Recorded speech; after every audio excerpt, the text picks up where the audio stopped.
Nuk është as Lamborghini e as Ferrari, por është një Fiat Polski e vitit 1990.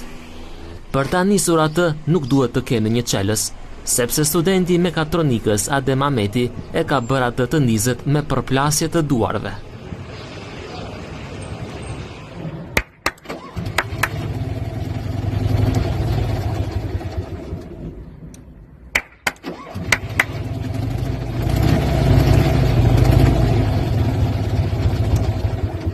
E veçantë e kësaj është se kam modifikuar sa do pak.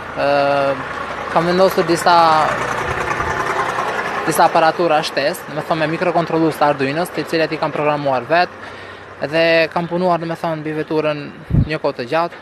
Si fillimisht do të thonë ka qenë projekti i parë ka qenë për ndezjen e veturës me smartphone nëpërmjet Bluetoothit dhe pajisjeve elektronike që i kam brenda. Pastaj ka vazhduar do të thonë me projekte tjera me sistemin radarin, ka vazhduar edhe me juice fruit brenda në veturë qetkese dhe tash e fundit e cila ke do të thonë ke me plasaritjen e shuplakave, do të thonë 20 vetura prej brenda ose prej jashtë. Ademi thotë se është shumë e vështirë të gjej pajisje elektronike, pasi që kjo industri nuk është e zhvilluar dhe të vetmet pajisjet që gjenden janë me çmim shumë të lartë.